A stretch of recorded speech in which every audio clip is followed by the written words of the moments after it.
Welcome to the People and Performance Podcast, featuring guest experts from such global brands as NASA, Salesforce, the Milwaukee Bucks, Staples Professional, IBM, Mutual of America, Xero, and Simon Sinek Inc. The show offers expert insights into the strategic capabilities and behaviors needed to grow and sustain employee performance.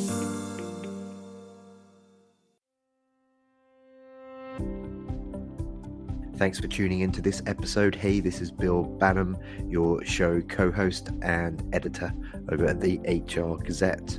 In this episode of the People and Performance Podcast, we focus on well-being in the workplace and ways to recognize and tackle stress. Our guest today is Professor Sir Cary Cooper, CBE, the 50th anniversary Prof of Organisational Psychology and Health at Manchester Business School at the University of Manchester. Sir Cary is the author and editor of hundreds of books and is one of Britain's most quoted business experts.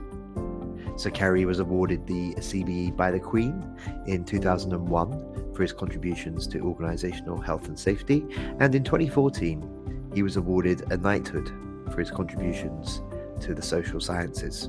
We hope that you enjoyed this conversation that Chris Bueling and I had with Sir Cary, and if you do, please remember to like, comment, and subscribe.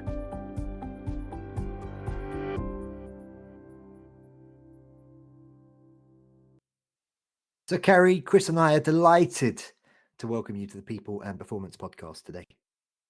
Yeah, great to be here. So this is the second time that you and I have had a conversation, Sir Cary. I was so impressed by you when we spoke before. I said to Chris, we've got to get Sir Cary on the People and Pods. I'm glad we made that happen today. And I'd encourage folks to check out that episode that I did with you on the HR Chat Pod to get a bit more background on your career, your academic credentials too. And instead, in this interview, because we'd like to keep these conversations pretty tight, we're going to jump straight into it. My first question for you, Sir Cary, is you've worked with, for example, the European Foundation for the Improvement of Living and Working Conditions. What kind of strategies should be followed to manage organizational and workplace stress? Yeah, I worked with, that's the European Foundation for the Improvement of Living and Working Conditions is a European Union agency. And I worked with them to try to build up a kind of strategy on it. And the strategy was kind of very simple: primary, secondary, and tertiary strategy. Most organizations ought to follow. That means tertiary means, hey, like EAPs, a place where people can go when they need help, call up, talk, face-to-face, whatever, employee counseling of one sort or another. Secondary just means training people, resilience training line managers in EQ, emotional intelligence. And primary means actually trying to find out what employee voice is all about. That means doing well-being and stress audits of companies by asking employees, for getting their perceptions using proper psychometric tools, and then collecting that data and then helping to build a strategy to deal with the problem. So you find out what employees perceive of how they're managed, the hours of work, whether they have flexible working or not, what's causing them the stress at work. And then from that and you break it down demographically, so you find it for women, for men, for that division, and then you build a strategy to deal with the kind of problems you have. So I think that's the kind of way we have to treat it. So managing stress is not just about training. That we fall in the kind of secondary category, secondary kind of intervention. I think it's about building a complete picture for employees and then taking actions and making sure you have support systems available like EAPs and things like that for people. Once you do that, I think you can sort most of the problems out, but you have to continually do that, because what causes stress in April might not be causing people stress in September. The People and Performance Podcast, supported by Fidello Inc., is dedicated to offering tips and expert insights into the strategic capabilities and behaviors needed to establish, grow, and measure the performance of employees. If you enjoy the show, why not subscribe and give us 5 stars through your favorite podcast app? Follow-up question to that one then, Sir Cary. What strategies do you recommend that the individual employee takes to reduce or eliminate their stress in the workplace? And Well, any practical insights and any strategies that you can share there? yeah, I mean, it's obviously the responsibility of the individual to deal with it themselves as well. The employer can create the right kind of culture, but the individual has to take action. And do remember, what causes people most stress in life are two things: uncertainty and lack of control. And for me, you might not be able to deal with the uncertainty of, living cost of living crisis, the war in the Ukraine, and political instability, whether it's a Trump or a Boris Johnson, or where there's political instability. But what you can do is take control. And I think for individuals, the best thing to do, yeah, you could say, well, do meditation, go for resilience training and all that kind of stuff. Yeah, that's fine too. I think the best thing you can do as an individual is try to identify the nature of the problem you've got. You're not well. Something's causing you trouble. You're more withdrawn than you normally are. You're getting aches and pains all the time. You're getting frequent colds. You're getting the symptoms that you're on the borderline between stress and pressure. Pressure is motivating and stimulating. When pressure exceeds your ability to cope, then you're in the stress arena. So for me, what you should do when you start seeing symptoms of stress is get somebody to talk to about it. Get a close, it doesn't have to be a counselor, by the way. It can be a close personal friend, somebody who will give you accurate feedback, who won't just say, put their arm around your shoulder and say, oh, don't worry about it, Cary. It's got to be somebody who will actually help you identify what's driving your symptoms, why you're becoming anxious, why you're becoming depressed. And then that person might help you think of the options to deal with the problem. That's giving you control. You can't deal with the uncertainty around you, but you can deal with a lot of problems by taking charge and identifying what are the options open for you with the problem you have. Is it a bullying boss? Is it a long hours culture? Is it lack of work-life balance? Work is damaging your personal life. Is it that work is that your personal life is starting to affect you at work? I mean, these you can always get a solution for problems, and working with somebody else to identify what the underlying drivers is to your symptoms is very helpful. And then thinking of the options, the variety of options open to you, where you take the option with the most benefits and the least costs, is, I think, the way to deal with real stress at work. So I think you kind of touched on this with the difference between pressure and stress. But, one of the questions that we had going into today, we were looking at, say, can stress or pressure be a motivator to perform in one's job, or does stress itself almost always lead to burnout? Yeah, there really is a big difference between those two words. Pressure can be very stimulating and motivating. Most people, particularly professional people, they love the pressure, but we each have good or poor coping strategies. We're all different. Some people have pretty good resilient coping strategies, and other people are less able to cope. So for me, when pressure exceeds your ability to cope, when you go over that line between pressure and stress, you're now in the stress zone.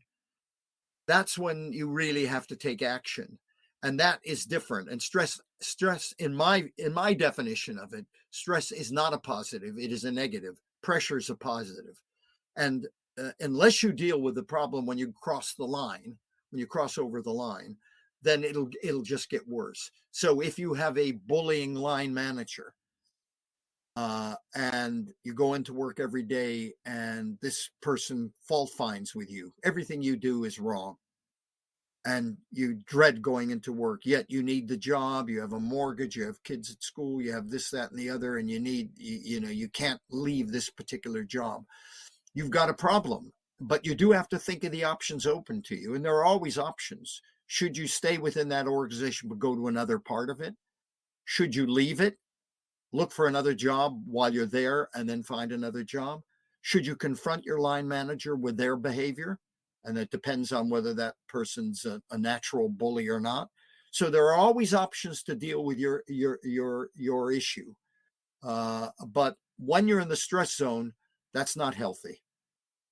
Excellent. Let me just ask you a slightly different follow up than where we were originally going, and say, from an organization standpoint, because right now you're addressing the individual. From an organizational standpoint, should the organization have mechanisms set up for individuals that are hitting these peak issues of stress to address not just a friend or their own internal coping mechanism? Should they establish some things, understanding that this is a natural flow of work in life, that there's stress that comes into play, and how do we mitigate it and go Well, forward? most organizations, Chris, do have EAPs, employee assistance programs. Hmm. Most large companies, big public sector bodies have EAPs or a counseling service within. So that's one thing. What they're also doing is they're doing mental health first aiding. In other words, training their staff, their own staff, and saying to their staff, well, mental health is a big issue in the workplace. Stress, depression, anxiety is a big issue. So who would like to volunteer to actually talk to people when who might have problems? Not professionally trained. So what you do is people volunteer and say, I'd like to be a mental health first aider. It's like first aiding, physical first aid, but Yep. it's mental health first aid. They take them on a 1 or 2 day training course, and then they should, teach them how to listen, try to reflect back to the individual, try to help support him in some way. So that's another thing. But there's early days on that in terms of how effective that is. Are the right people volunteering to do this, or should they not be doing it? Do they get the right kind of training? How effective is it? There's some research coming out which shows it can be effective, but there's other research showing it can be a bit dangerous too, because the wrong kind of people might volunteer to want to help other people. And if they have problems, it's probably not a good idea. They should be trying to help somebody else. But the point I'm trying to make is organizations are aware that stress, anxiety, and depression is big time. It is a leading cause of sickness absence in every developed country in the world. No question. In the UK last year, 57% of all long-term sickness absence in the UK by the health and safety executive, well, a couple of years ago, because we had the pandemic and that was unusual. So it was a few years ago. 57% of all long-term sickness absence was stress, anxiety, and depression. In most developed countries, it's anywhere between 50 and 65%. And musculoskeletal, which used to be backache and things like that, used to be the leading cause. It's no longer the leading cause of long-term sickness absence. So organizations are doing it, usually with EAPs, some training, and mental health first aid.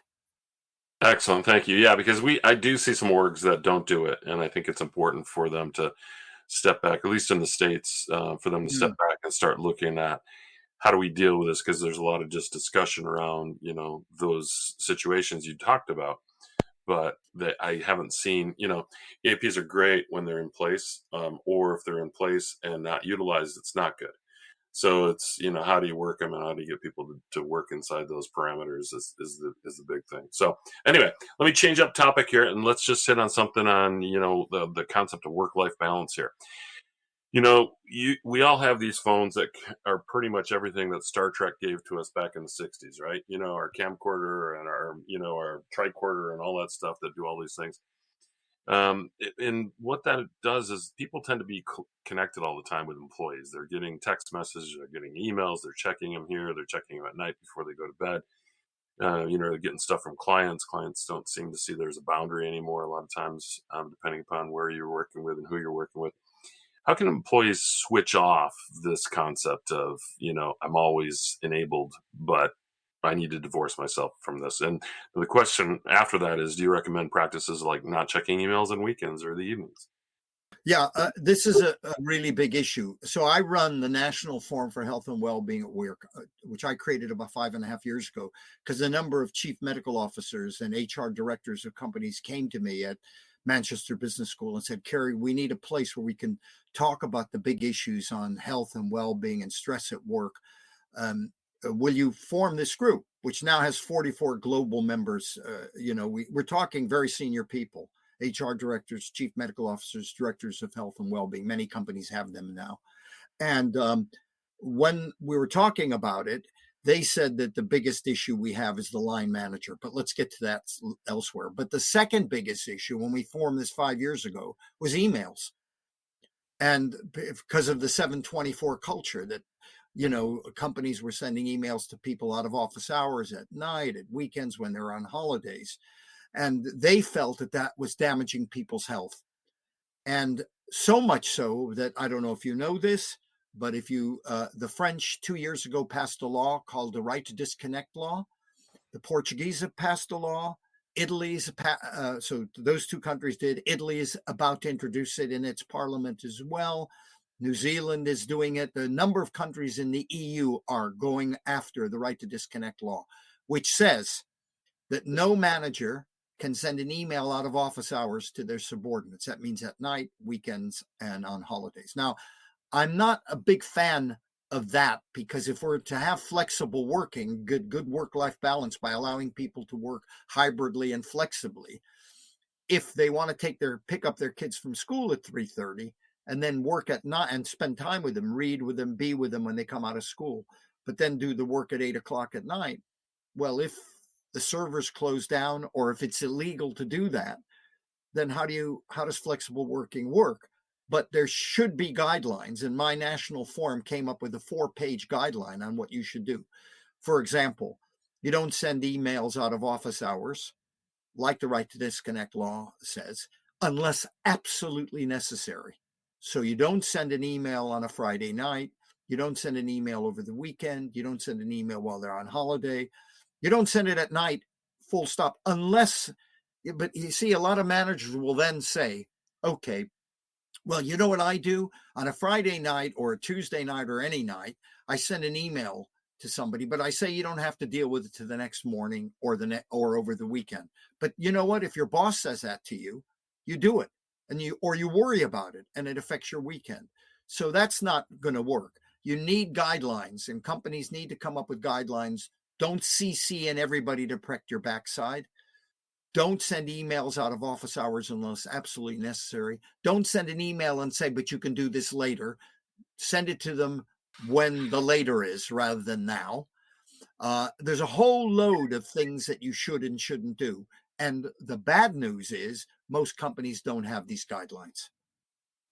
It does. It is a stressor for individuals when they see that come through and that pulsing that's there. So, and for their family as well, Chris. That's the problem. You're interfering with people's private life.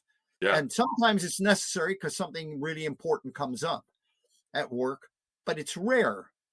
It's not, there will be an emergency and there'll be times when you need to do that. But, you don't need to be on 724. All that's going to do is burn you out.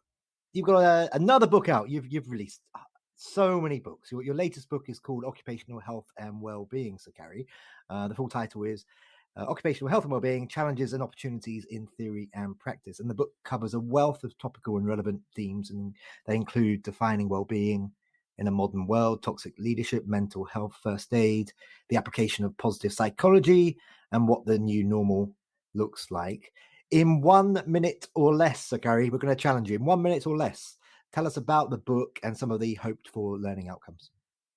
Basically, it's giving people a compendium of things that they should be thinking about, like mental health first aid. Let's find out about it. What are the elements of it that make it up? Let's look at the line manager, what's important, because we think that's really a kind of critical issue. We tend to promote and recruit line managers based on their technical skills, not their people skills. So what do we have to do in that kind of arena? It's looking at all the issues, and you can flip through it because people are interested in it. Mindfulness, does that work? I mean, when should we do it? How should we do it? Same thing with mental health first aiding. It's all of those kinds of issues that companies and organizations are thinking about to help the individual and try to create the right kind of culture. And so we're just giving them a one place to go for all the kind of issues that I'm sure they're thinking about, because a lot of companies are now. They're really into this this well-being space. I love that. Thank you very much. Now, Chris has got a couple of questions for you that we ask of all of our guests, right, Chris? I do. Okay, so Cary, here's the challenge for you. In 1 minute or less, can you share one piece of advice or some direction that you were given by a mentor, leader, or a colleague that inspired you personally to perform at a higher level in your career? I had a professor that saw something in me when I was doing my MBA and then told me to go to England because he loved England and thought I would learn a lot from it. I should go to Europe. I shouldn't do my PhD in the US. And he was a Viennese professor, really lovely man. And he said one thing to me. He said, as you move up in your career, just remember, be kind to people. Be nice to them. Don't lose who you are as a person. You lose that, you lose that, and you lose everything.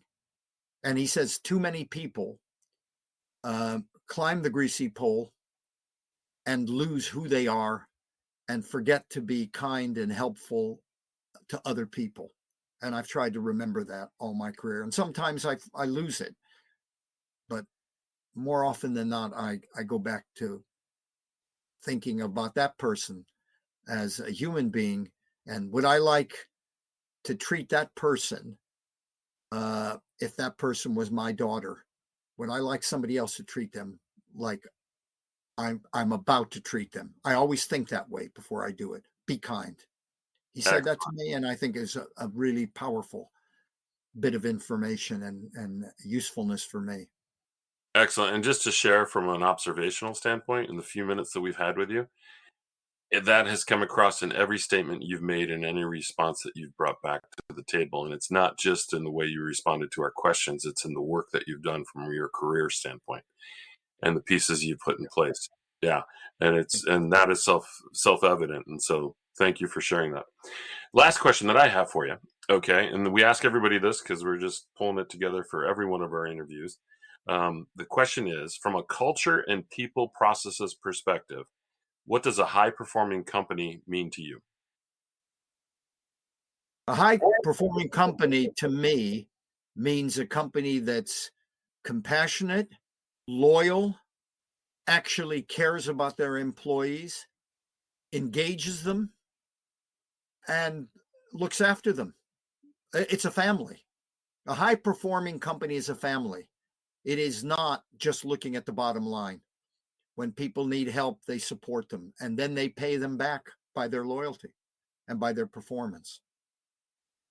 Excellent. Thank you so much. And just finally for today, Sir Cary, how can our listeners connect with and learn more about you? Oh, well, that's an interesting one. Well, I mean, if they ever want any information, just get in touch with me by email. I'm a fairly open person, so just go to cary.cooper@manchester.ac.uk. So, Cary, that just leaves Chris and I to say for today, thank you so much for taking the time and being our guest on this episode of the People and Performance podcast. Well, thanks, Bill. Thanks, Chris. I've enjoyed it. I've also enjoyed our conversation before we even got on the podcast.